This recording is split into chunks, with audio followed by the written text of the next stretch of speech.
कराची में गुज्जर और औरंगी नाले पर तजावज़ात के खिलाफ ऑपरेशन एक बार फिर शुरू। दोनों नालों पर बैक वक्त 3 मकामात पर तजावज़ात के खिलाफ ऑपरेशन किया जा रहा है।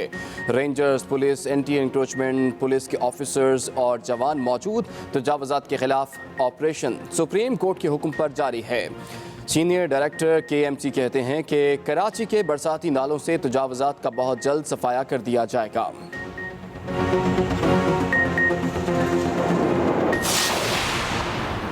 सिंध में कोरोना पाबंदियों में नरमी। सूबे में अब 6 दिन कारोबार चलेगा।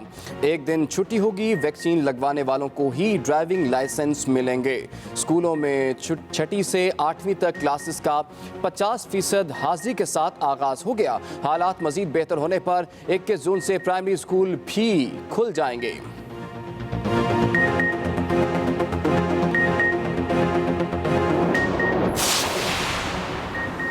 मुल्क में कोरोना वबा का जोर टूटने लगा। केसेस में मजीद कमी। 24 घंटों में सिर्फ 838 केसेस रिपोर्ट।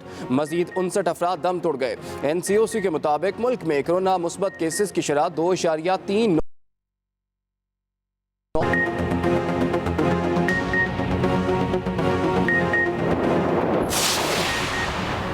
सिंध का बजट आज पेश होगा।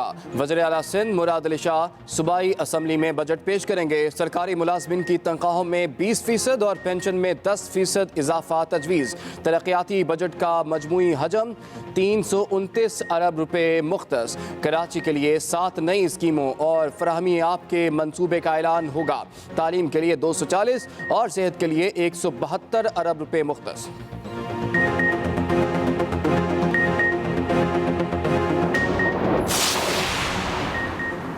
चेयरमैन पीपल्स पार्टी बिलावल भुट्टो जरदारी ने तनख्वाहदार तबके पर टैक्स लगाने के IMF के मुतालबे को मुस्तरद कर दिया। कहा, करप्ट हुकूमत ने अवाम की जेबों पर अरबों रुपए का डाका मारने की मनसूबाबंदी कर ली है।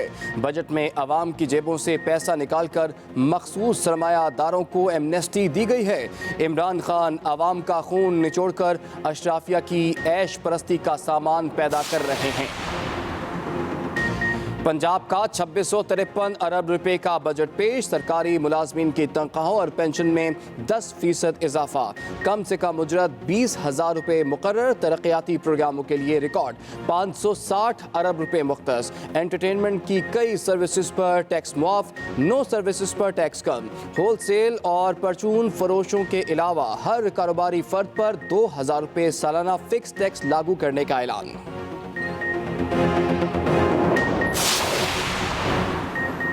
वज़ार हुकूमत ने पंजाब के अवाम की यकसा तरक्की और खुशहाली पर मबनी हकीकत पसंदाना मतवाजन बजट पेश किया। मुआविन ख़ुसूसी पंजाब फिरदौस आशिकावान कहती हैं कि पंजाब की तारीख में पहली बार 560 अरब रुपए का तरक्याती बजट मुख्तस किया गया। सेहत व तालीम की बेहतरीन सहूलियात की फराहमी तहरीक इंसाफ हुकूमत की अव्वलीन तरजीह है।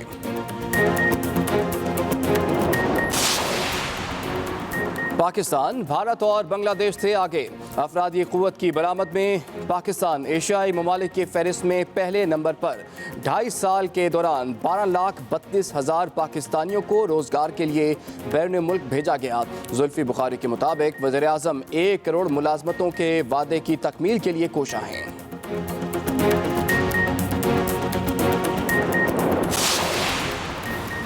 मानसून से काबिल काली घटाओं और घने बादलों का गश्त जारी। इस्लामाबाद और गिरदनवा में बारिश और यालाबारी। ठंडी हवाएं भी चल पड़ी। टोबा टेक सिंह में भी बादल बरसे। गर्मी की शिद्दत कम और मौसम खुशगवार हो गया। आरिफ वाला और गिरदनवा में भी बादल बरसे।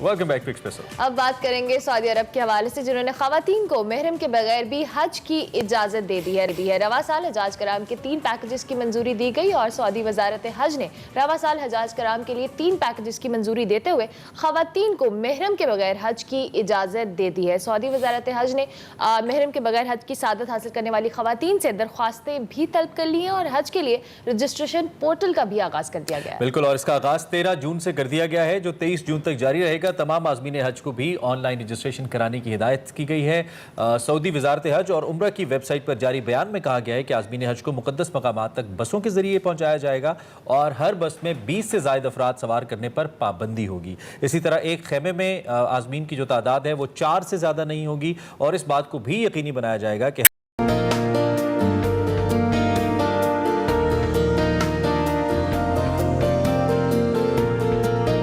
अस्सलाम वालेकुम, दिस इज सना हुमायूं और मैं आपको वेलकम कहती हूँ segment over a cup of coffee में।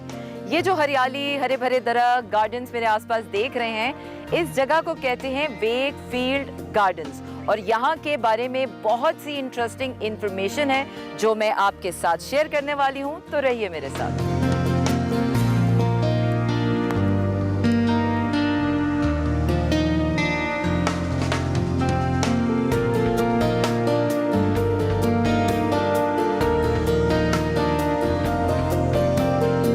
इस्लामाबाद से 45 किलोमीटर के फासले पर खानपुर का ये इलाका जो 200 घरों पर मुश्तमिल है, वेकफील्ड गार्डन्स कहलाता है। वैसे तो इलाका ये देखने में आम सा ही है, लेकिन यहाँ के मकीनों के रहन सहन में खुद इन्हिसारी का एलिमेंट नुमाया है। अब ये एलिमेंट क्या है, इसकी डिटेल्स क्या हैं, ये आप जानेंगे मेरे साथ। आइए।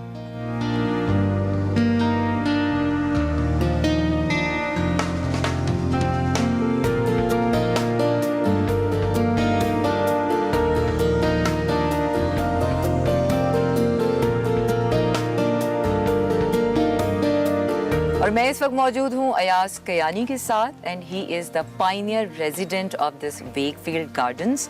और इस वक्त मैं बैठी हूँ अंडर द ग्रेप वाइन और ये वाटर रिजर्वॉयर के पास। अस्सलाम वालेकुम अयाज साहब। और दिखा तो आप ही चुके हैं and it's very interesting, but मेरे ऑडियंस के लिए जो कि बहुत एक्साइटेड हैं ये जानने के लिए कि ये जो वाटर पॉइंट है इसको हम किस तरह से रिसाइकिल करें, किस इस्तेमाल में ला रहे हैं। जी बहुत शुक्रिया, मैं आई अप्रिशिएट आप लोग यहाँ तशरीफ़ लाए और हमें मौका दिया।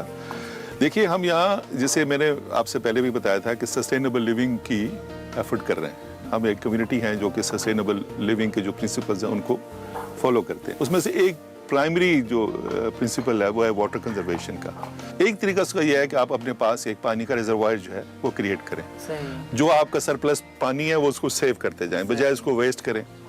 और ये इस तरह का पानी जो है जो आपको यहाँ नज़र आ रहा है, इसका एक तो रिजर्वायर की शक्ल में फ़ायदा है, दूसरा ये है कि आप इसमें एक्वेटिक जो प्लांट्स हैं वो लगा सकते हैं, फिर इसमें आप फिश ग्रो कर सकते हैं। Oh, yes. आप इस पॉन्ड के अंदर कुछ तकरीबन 250 के करीब फिश जो है वो पल रही हैं। वाओ, नजर नहीं आ रही है। दिसंबर में जब आप आएंगी तो हम आपको फ्राई करके खिलाएंगे। ओह वंडरफुल, तो they will be ready by this December. बहुत से परिंदे यहाँ आते हैं पानी पीने के लिए, यहाँ नहाने के लिए आते हैं। इस जगह को, ये एक पूरा इकोसिस्टम है। ओके। यहाँ इस इलाके में शायद आपको अंदाजा है कि हम यहाँ टेक्सला में बैठे हैं। अब टेक्सला की जो सिविलाइजेशनल हिस्ट्री है वो बहुत पुरानी है, तो इस यहाँ पर ये ज़रूरी था कि हर घर के अंदर एक इस तरह का पॉन्ड था। आप यहाँ बैठ के कंसंट्रेशन और मेडिटेशन कर सकते हैं। exactly. और यहाँ हम actually this something which we do. तो आप किसी भी तरह की इबादत यहाँ करना चाहें तो ये एनवायरनमेंट उसके लिए बहुत कंडूसिव है। Very true. So that is it for the water reservoir. और अभी हमने जानना है अयाज साहब से और भी बहुत कुछ, क्योंकि यहाँ पर आपको एक सस्टेनेबल लिविंग का एक पूरा आइडियल और आइडिया जो है, आइडियल लिविंग और आइडिया मिलने वाला है। तो रहिए मेरे साथ।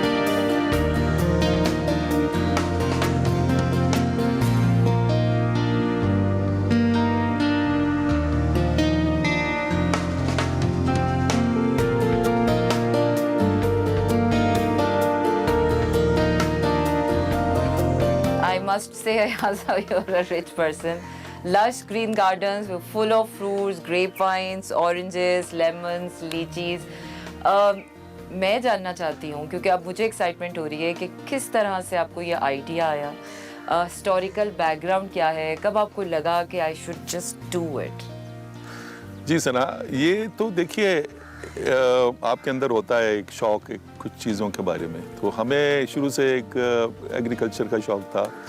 जैसे जैसे बड़े हुए तो समझ में आया कि एग्रीकल्चर ही काफ़ी नहीं है, सस्टेनेबल एग्रीकल्चर की ज़रूरत है और सस्टेनेबल कंजम्पशन की ज़रूरत है। तो ये जो नई बातें हमें समझ में आनी शुरू हुई तो फिर हमें इस तरह के एक ज़मीन के टुकड़े की तलाश थी।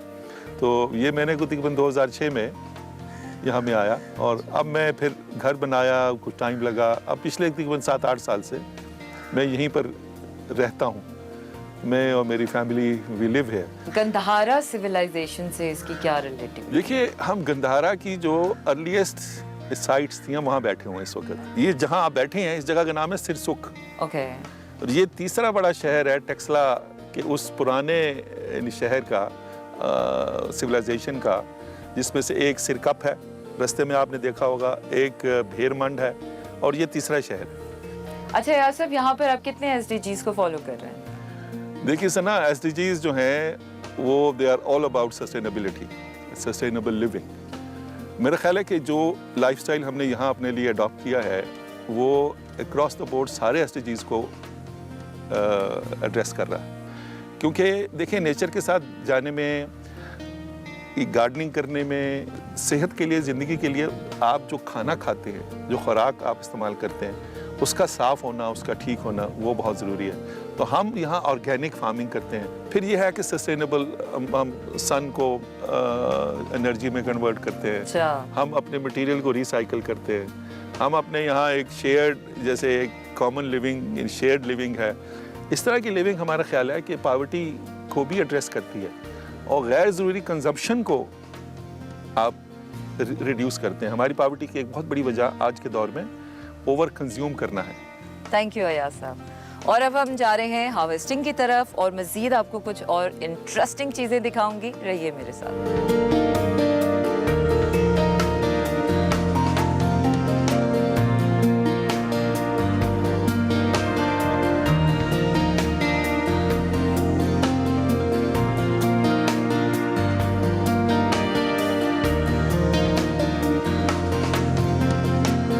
और मैं इस वक्त मौजूद हूँ वेकफील्ड गार्डन्स के ऑर्गेनिक फार्मिंग वाले एरिया में, जहाँ पर कर्नल अफजल ने हमें ज्वाइन इन किया है और सीनियर यहाँ के रेजिडेंट हैं और ये हमें बताएंगे ऑर्गेनिक फार्मिंग के हवाले से कि यहाँ पर आप लोग सर किस तरह से सब्जियाँ उगाते हैं और मैंने सुना है आप लोग शेयर भी करते हैं, आइडियाज़ भी शेयर करते हैं। तो ये जो अभी फसल कट रही है, ये कौन सी फसल है? इस प्याज को हमने अक्टूबर-नवंबर में लगाया था और आज इसकी हार्वेस्ट हो रही है। ये दिखा बेटा, एक प्याज दिखा और एक ये दिखा। ये जब हमने प्याज लगाया तो ये एक प्याज का फ्रूट है और ये इसका वेजिटेटिव पोर्शन है जो कि वेस्ट जाता है और हम इसको वेस्ट नहीं होने देते। इसको हम दोबारा अपने, मैं आपको रिसाइकल बिन दिखाऊंगा, उसमें ले जाकर इसको दोबारा रिसाइकल करते हैं, खाद की शक्ल में फिर ज़मीन को वापस करते हैं। और ये कह रहे हैं सीधस? Yes sure. घर की जमीन में उगा हुआ प्याज। अभी इसकी इतनी अच्छी शक्ल नहीं है लेकिन टेस्ट इसका बहुत अच्छा इसका और खुशबू और कलर इसका बहुत वंडरफुल है। अच्छा, प्याज की फसल को कितना अरसा लगता है तैयार? ये तकरीबन अक्टूबर-नवंबर में हम लगाते हैं और जून में हम इसको हार्वेस्ट करते हैं। और यहाँ पर आपने कितनी किस्म की सब्जियाँ उगाई हुई हैं? यहाँ हर मौसम की हर सब्जी जो इस इलाके में हो सकती है वो लगाते हैं।